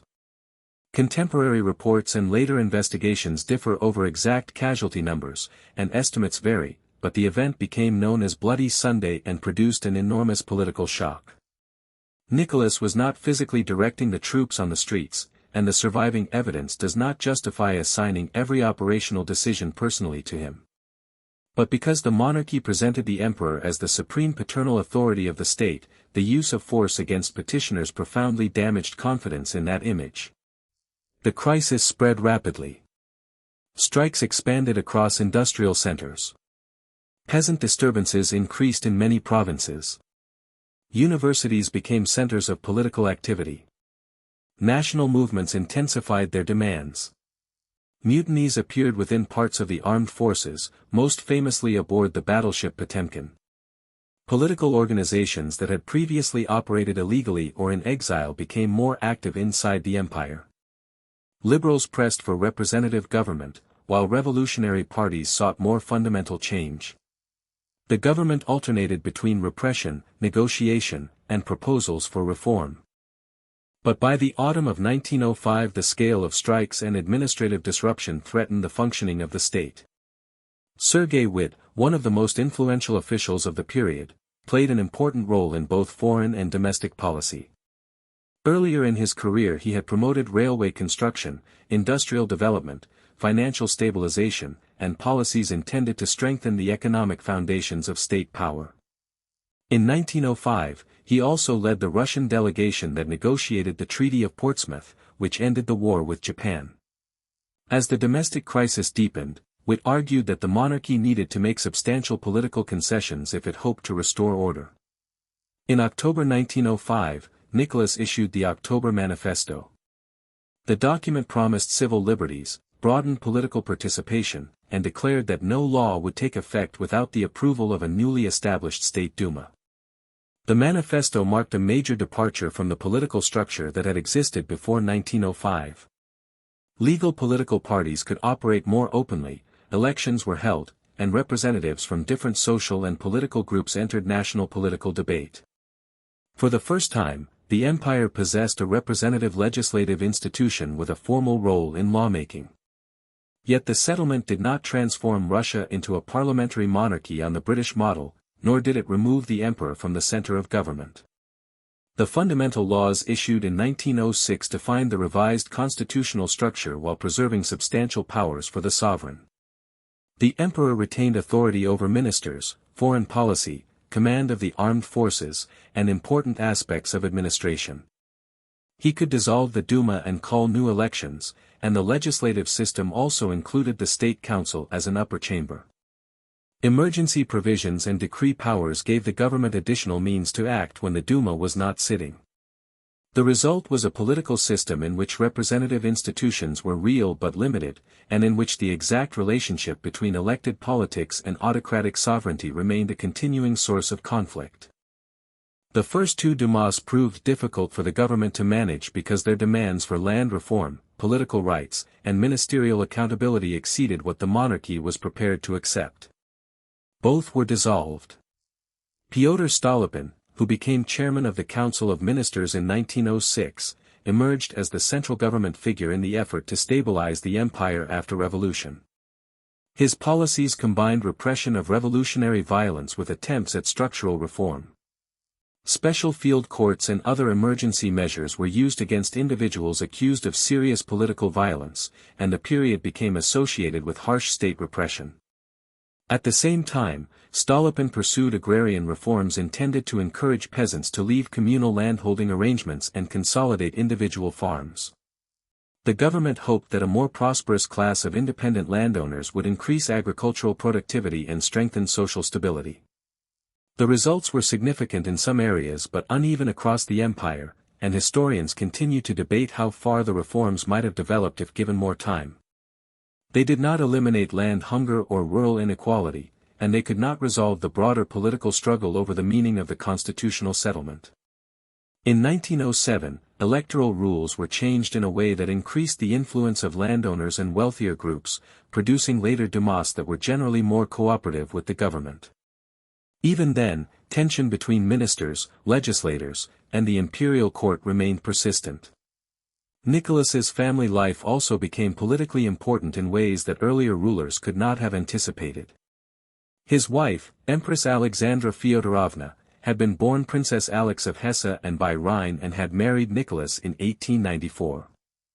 After 4 daughters, the imperial couple had a son, Tsarevich Alexei, in 1904.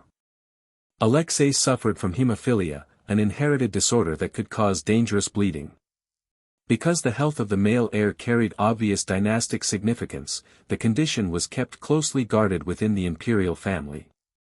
This secrecy created circumstances in which Grigory Rasputin, a Siberian religious figure who gained access to the court, became unusually important to Nicholas and especially Alexandra. Contemporary correspondence demonstrates that Alexandra believed Rasputin could help Alexei during episodes of illness and that she placed considerable trust in his spiritual counsel. His access to the family and his association with requests for appointments and favors became subjects of intense political controversy. Yet later stories about Rasputin often mixed documented events with rumor, hostility, exaggeration, and sensationalism. The evidence supports the conclusion that his presence damaged perceptions of the court among many politicians, officials, nobles, and members of the public. It does not support the claim that he secretly controlled the Russian state or that he alone caused the monarchy's loss of legitimacy. By 1913, such controversies had not prevented the dynasty from staging an extraordinary public celebration of continuity. The Romanov tercentenary commemorated 300 years since Michael Romanov's accession in 1613.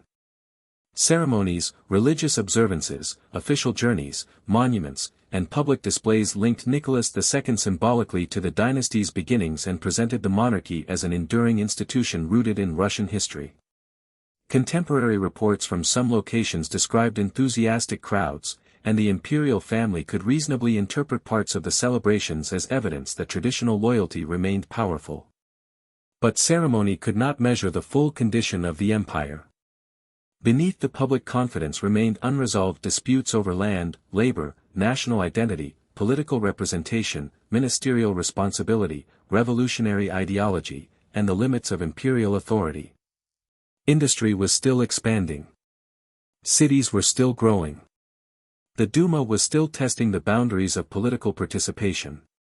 National movements had not disappeared. The countryside remained unsettled in many regions.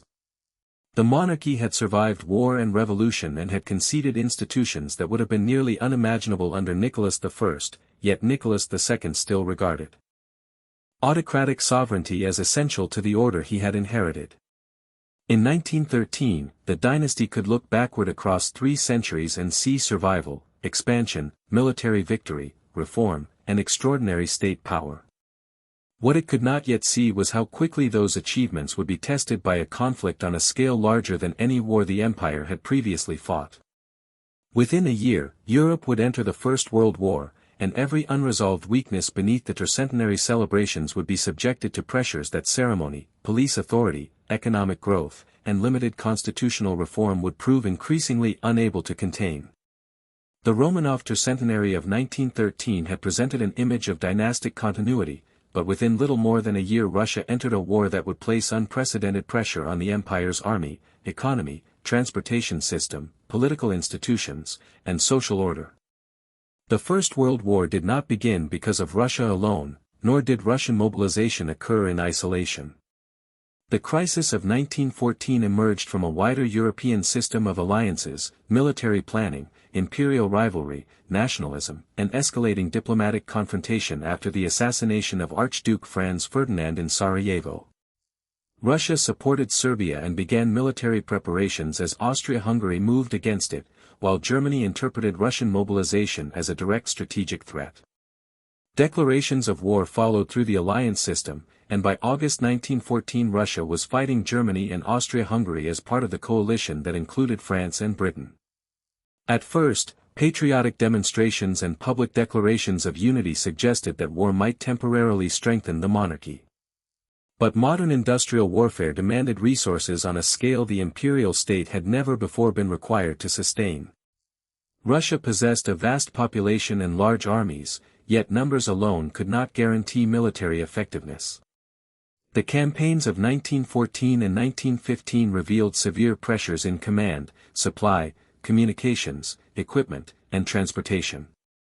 Russian forces achieved important successes in some sectors, particularly against Austria-Hungary, but suffered major setbacks against Germany, including the destruction of large formations in East Prussia. In 1915, German and Austro-Hungarian offensives forced Russian armies into a broad retreat from parts of Poland and western territories of the empire. The retreat brought not only military loss but enormous disruption behind the front. Refugees moved eastward in large numbers. Railways already burdened by military transport had to move soldiers, weapons, food, fuel, wounded personnel, civilians, and industrial supplies across extraordinary distances. Government ministries, military commands, local authorities, private organizations, and voluntary associations all attempted to respond, but administrative coordination remained uneven. The war was exposing a central weakness that had appeared repeatedly in Russian history. The state could mobilize immense resources, yet its ability to distribute them efficiently across a vast territory was more fragile than the scale of those resources suggested. The economic effects reached deep into civilian life. Military demand redirected production, labor, horses, railway capacity, and raw materials toward the front. Inflation reduced the purchasing power of wages. Agricultural production did not simply disappear, but getting grain from producing regions to cities became increasingly difficult as transportation priorities shifted and distribution systems deteriorated. Fuel shortages disrupted factories, homes, and rail traffic. Food supplies could exist somewhere within the empire while bread became scarce in a particular city because railway cars, locomotives, storage facilities, administrative decisions, and price incentives failed to connect producers with consumers effectively. These problems were especially dangerous in major urban centers, where industrial populations depended on regular commercial distribution. Workers faced rising prices and uncertainty while factories operated under intense wartime conditions. Strikes, which had declined during the first patriotic months of the war, began to increase again as economic strain and political frustration deepened. The conflict also intensified. Disagreements within the political elite. Members of the State Duma, Zemstvo leaders, municipal organizations, industrialists, and officials increasingly argued that the government needed more effective coordination and broader political cooperation. In 1915, a coalition of Duma deputies known as the Progressive Bloc called for a government that could command greater public confidence. Nicholas II resisted demands that would make the executive politically responsible to the legislature, believing that the authority of the crown remained essential to the constitutional order. The disagreement was no longer merely theoretical. The question was whether an autocratic monarchy could manage a modern total war while excluding representative institutions from decisive control over government. In September 1915, Nicholas made one of the most consequential personal decisions of his reign when he assumed the position of Supreme Commander of the Russian Armed Forces. Grand Duke Nikolai Nikolaevich had previously held the command, and Nicholas now moved to military headquarters at Mogilev. The decision did not mean that the emperor personally planned every operation. The Russian war effort remained dependent upon the general staff, front commanders, ministers, logisticians, railway officials, and countless other institutions. But politically, the change mattered enormously. By placing himself formally at the head of the army, Nicholas tied the prestige of the monarchy more directly to wartime performance. Military setbacks, shortages, and failures of administration could now be associated more easily with the emperor himself, even when he had not personally caused them. His departure from the capital also changed the political atmosphere in Petrograd. Empress Alexandra remained there and communicated frequently with her husband about court, ministerial, and political matters. Her German birth became a source of hostile rumor during the war against Germany, despite the absence of evidence for claims that she was disloyal to Russia. The atmosphere surrounding the imperial court grew increasingly poisonous. Grigory Rasputin's continued access to Alexandra intensified suspicion. Because she trusted him deeply, especially in matters involving the health of Tsarevich Alexei. Surviving correspondence confirms that Rasputin expressed views on appointments and political questions and that Alexandra sometimes transmitted his opinions to Nicholas. This was politically damaging because ministers, Duma members, aristocrats, and the public could interpret his presence as evidence of disorder at the center of government. Yet later legend greatly exaggerated his control. He did not secretly direct the entire Russian war effort, and the structural crisis of 1916 cannot be explained through one court figure. Ministerial instability, wartime shortages, conflict between the government and the Duma, declining public trust, labor unrest, national tensions, and military exhaustion all had independent causes. Rasputin was murdered in December 1916 by a group that included members of the aristocratic elite, but his removal changed none of the underlying conditions. Railways still struggled. Prices still rose. Political confidence remained low. The war continued. By the beginning of 1917, Petrograd had become the most dangerous point in this strained system. The capital depended heavily on rail deliveries for food and fuel, and winter conditions complicated transportation. Bread queues became longer and more visible. Industrial workers faced shortages and inflation, while factories concentrated thousands of people in environments where grievances could spread rapidly. In late February, according to the old-style calendar then used in Russia, strikes and demonstrations expanded across the city. Women protesting bread shortages were among those who entered the streets, and their demonstrations merged with broader worker unrest and political demands. The movement did not begin as a centrally coordinated plan to overthrow the monarchy. Different groups entered the streets for different reasons, and revolutionary organizations did not exercise complete control over events. What transformed unrest into revolution was the collapse of the government's ability to rely on force in the capital. Units of the Petrograd garrison received orders to restore order, but discipline began to break down. Soldiers refused commands, mutinied, and joined demonstrators. Weapons and government buildings passed into the hands of forces no longer obedient to imperial authority. Once the garrison became unreliable, the monarchy lost its principal instrument for controlling the capital. Political authority then began to reorganize itself outside the existing imperial government.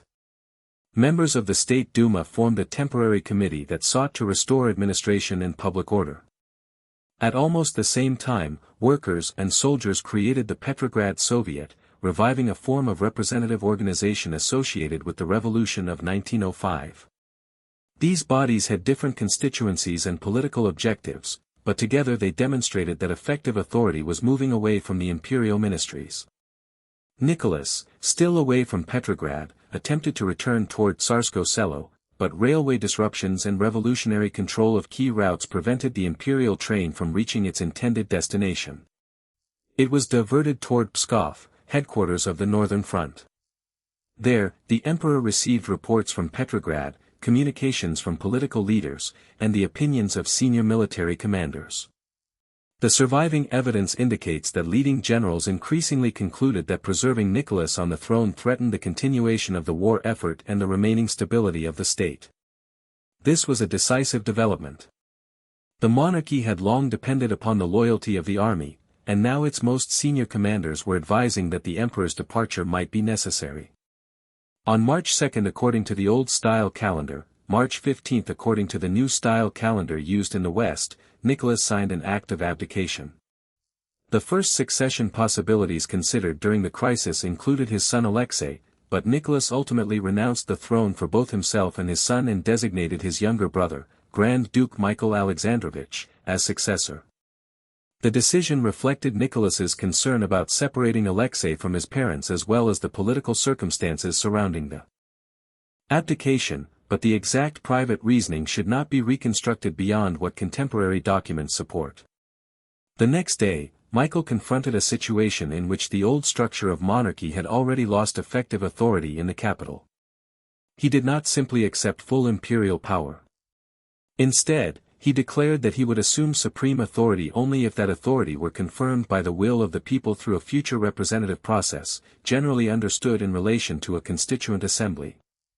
In practical political terms, there was no Romanov sovereign after that decision.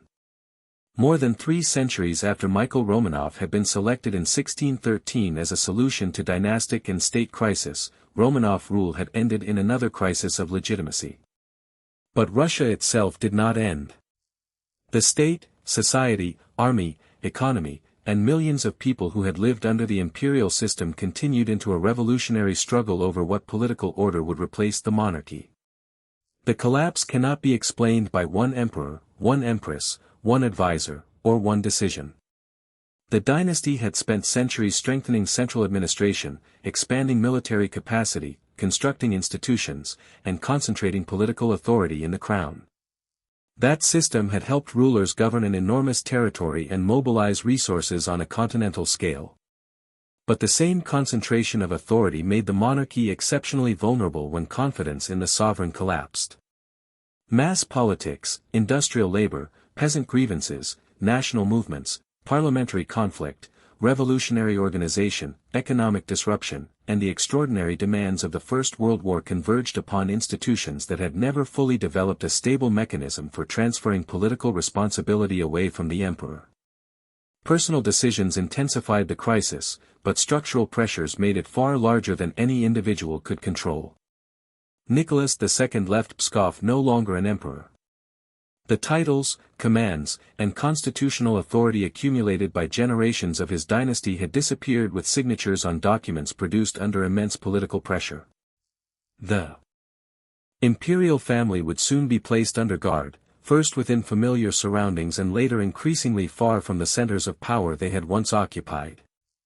Outside their confinement, the provisional government attempted to govern while the Petrograd Soviet exercised a different form of political authority, the army remained at war, and revolutionary movements prepared for struggles that were far from finished. The monarchy was gone, but the crisis that had destroyed its political authority was only beginning to reshape Russia. When Nicholas II left Pskov after his abdication, the Romanov monarchy had already ended as a governing institution. What followed was not the collapse of the throne itself, but the uncertain fate of the former emperor, his family, and the state that had once been organized around their dynasty. The provisional government assumed responsibility for Nicholas, Alexandra, their 5 children, and members of their household, placing them under guard at the Alexander Palace in Tsarskoe Selo. The surroundings were familiar, but their status had changed completely.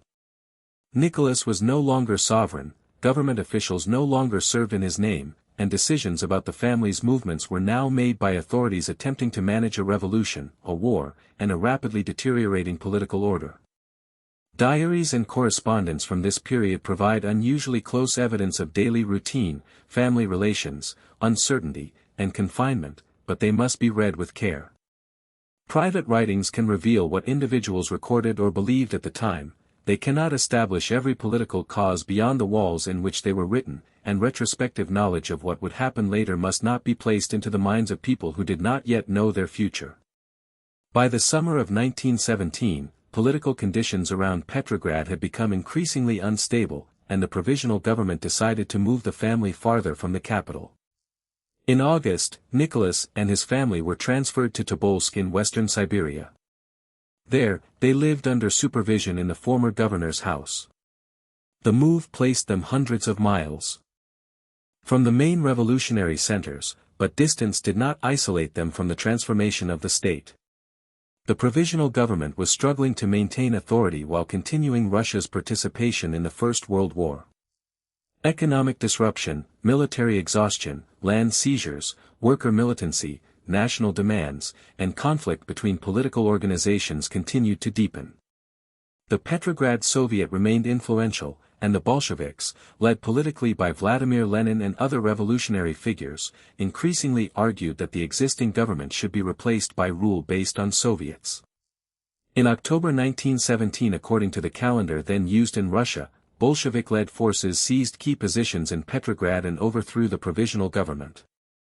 The political order that had replaced the monarchy only months earlier was itself displaced. For the former imperial family, this meant that their custody passed into a new revolutionary context shaped by civil conflict, competing authorities, and rapidly changing security concerns. During 1918, as the Bolshevik government consolidated power in some areas and opposition forces gathered elsewhere, the family's location became increasingly politically sensitive. Nicholas was moved from Tobolsk toward Yekaterinburg in the spring, and Alexandra and some of the children accompanied him before the remaining children joined them later. In Yekaterinburg, the family was confined in the Ipatov house under the authority of local Soviet officials. Conditions were more restrictive than they had been at Tsarskoe Selo or Tobolsk. The wider situation was also becoming more dangerous. Russia was moving into civil war, anti-Bolshevik forces were advancing in several regions, and control of cities and transportation routes could change rapidly.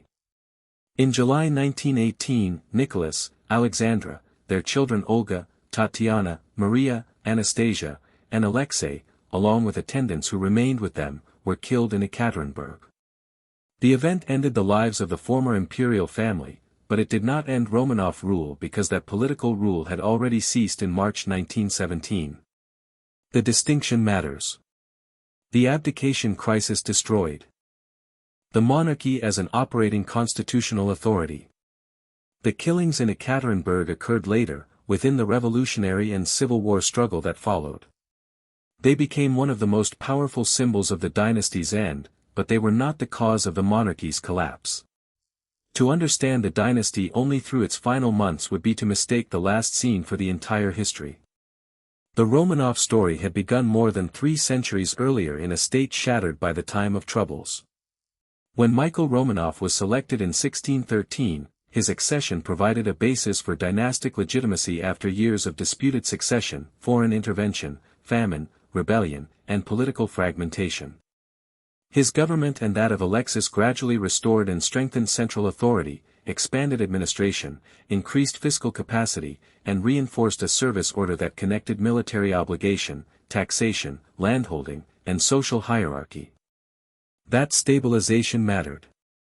Without it, later expansion on the scale associated with the dynasty would have been impossible. But the early Romanov state also deepened systems of obligation and dependency that would become central to later tensions, including the legal consolidation of serfdom. Peter the Great transformed the scale of the state more dramatically than any earlier Romanov ruler. The Great Northern War, the creation of a navy, the construction of St. Petersburg, the governing Senate, new fiscal demands, administrative reorganization, the Holy Synod, the Table of Ranks, and the proclamation of the Russian Empire in 1721 placed Russia more firmly among the major powers of Europe. These achievements were not the work of one man acting alone. They depended upon soldiers, officials, engineers, artisans, taxpayers, foreign specialists, nobles, merchants, and coerced labor across a vast society. Peter's reforms increased military and administrative capacity, but they also strengthened a political culture in which transformation from above could impose extraordinary burdens from below. Catherine too inherited that enlarged imperial framework after a century of unstable court succession and expanded it further. Wars with the Ottoman Empire, the annexation of Crimea, and participation in the partitions of the Polish-Lithuanian Commonwealth increased Russia's territory and diplomatic influence. Her court promoted education, art, administrative reform, and the language of the Enlightenment, yet noble privilege and serfdom remained deeply embedded in the system. The contradiction between an increasingly sophisticated imperial state and a rigid social hierarchy became more difficult to conceal. Under Alexander I, Russia survived Napoleon's invasion of 1812 and played a central role in the coalition victory that reshaped Europe after 1814 and 1815. The empire emerged with extraordinary international prestige, but the Decembrist revolt of 1825 demonstrated that political frustration could appear within the officer corps and nobility themselves. Nicholas I responded by emphasizing autocracy, censorship, bureaucracy, and discipline, while selective administrative and economic development continued. The Crimean War later exposed how military reputation could conceal logistical and institutional weakness. Alexander II confronted that warning with the Great Reforms. The emancipation of the serfs in 1861 changed the legal status of millions of people, while judicial, military, educational, and local government reforms attempted to modernize the state. Yet emancipation did not resolve land hunger, rural poverty, unequal power, or political exclusion. Reform created new opportunities and new expectations, and the monarchy remained unwilling to transform itself into a fully representative political system. Alexander II's assassination in 1881 intensified fears at the center of government, and Alexander III responded with stronger political reaction and policies of centralization and Russification even while railways, factories, urban centers, and industrial production expanded. By the time Nicholas II inherited the throne in 1894, the empire was modernizing economically faster than its political institutions were adapting. Industrial workers, educated professionals, peasant communities, nationalist movements, liberals, socialists, revolutionaries, conservatives, officials, and military leaders did not form one unified political force. Their interests often conflicted. But the growing complexity of society made it increasingly difficult for a centralized autocratic system to contain every demand through bureaucracy, police power, selective reform, and imperial authority. The Russo-Japanese War, Bloody Sunday, and the Revolution of 1905 forced the monarchy to create the State Duma and accept limited representative institutions, yet the fundamental laws preserved substantial authority for the emperor. The result was neither the old autocracy in its previous form nor a fully parliamentary monarchy. Political participation widened while uncertainty over ultimate authority remained. Sergei Witte and Pyotr Stolypin attempted different combinations of economic modernization, political stabilization, and reform, but they operated inside a system whose central constitutional contradiction remained unresolved. The First World War then subjected that system to pressures no previous Romanov government had faced simultaneously. Military mobilization, casualties, refugee movements, inflation, transport strain, food and fuel distribution problems, industrial disruption, political distrust, and labor unrest interacted with older tensions over land, nationality, representation, and autocratic authority. Nicholas II's decision to assume supreme military command in 1915 increased the political connection between the sovereign and the performance of the war effort. Alexander's position at the center of court politics and Rasputin's access to the family intensified public suspicion, but neither can responsibly be treated as a single explanation for collapse. Contemporary correspondence confirms influence and perception, later memoirs and political rumor often magnified them. When the February Revolution erupted in Petrograd, bred coups, strikes, demonstrations, garrison mutiny, Duma organization, and the Petrograd Soviet combined with a wider loss of confidence in imperial government. Senior military commanders eventually concluded that Nicholas could no longer govern effectively. His abdication ended more than 3 centuries of Romanov rule. This is why the language used to summarize the dynasty is powerful but necessarily simplified. To say that the Romanovs built Imperial Russia does not mean that Russia began with them. Muscovite already possessed territory, institutions, political traditions, military structures, religious authority, and a long history before 1613. What the dynasty did across successive reigns was consolidate, expand, reorganize, militarize, bureaucratize, and transform that inherited state until it became a continental empire and European great power. To say that the Romanovs destroyed that imperial order is equally incomplete if it is interpreted as a claim of single-family causation. Dynastic decisions and institutions contributed to the vulnerabilities of the system, especially the persistence of autocracy, the limits of representative reform, dependence on coercion, and the concentration of political responsibility in the sovereign. But collapse also depended on forces that reached far beyond one dynasty: serfdom and its legacy, social inequality, industrialization, nationalism, demographic change, revolutionary ideology, labor conflict, peasant grievances, imperial diversity, economic disruption, modern mass warfare, administrative strain, and the erosion of state legitimacy. Historical explanation requires holding those forces together rather than choosing one convenient culprit. The evidence itself demands similar discipline. Imperial laws and manifestos reveal what governments formally ordered and how they defined authority, but they do not prove that policy worked exactly as intended. State Duma debates reveal political conflict and competing programs, but they represent particular political actors rather than the entire population. Military reports document operations, logistics, command decisions, and institutional problems, yet they can reflect the assumptions and limitations of their authors. Diplomatic reporting provides valuable contemporary observation while carrying the perspectives and interests of foreign governments. Diaries and letters bring us unusually close to historical individuals, but private impressions are not the same as objective explanations. Photographs preserve appearances and moments, not hidden motives. Memoirs can illuminate experiences that official documents omit, but later recollection may be shaped by memory, self-justification, political loyalty, or knowledge acquired after the event. Historians must therefore compare sources, identify contradictions, and acknowledge where the record does not establish certainty. Historical memory has often done the opposite. The Romanovs have been remembered as saints, tyrants, reformers, martyrs, imperial builders, symbols of lost order, and representatives of a failed political system. Different generations have selected different parts of that past to support different visions of Russia. The dynasty's real historical significance is more difficult and more revealing than any single legend. Its rulers helped construct a state capable of extraordinary expansion, military mobilization, administrative reach, cultural transformation, and international influence. The same state relied repeatedly on concentrated authority, hierarchical privilege, coercive obligation, and limited mechanisms for political accountability. For long periods, those qualities could reinforce one another. Centralization made rapid mobilization possible. Autocracy could impose reforms. Bureaucracy could extend rule across enormous distances. Military power could acquire territory and prestige. But when economic change, mass politics, national movements, industrial society, and modern warfare began moving faster than the political system could adapt, the strengths of centralized rule could become rigidities.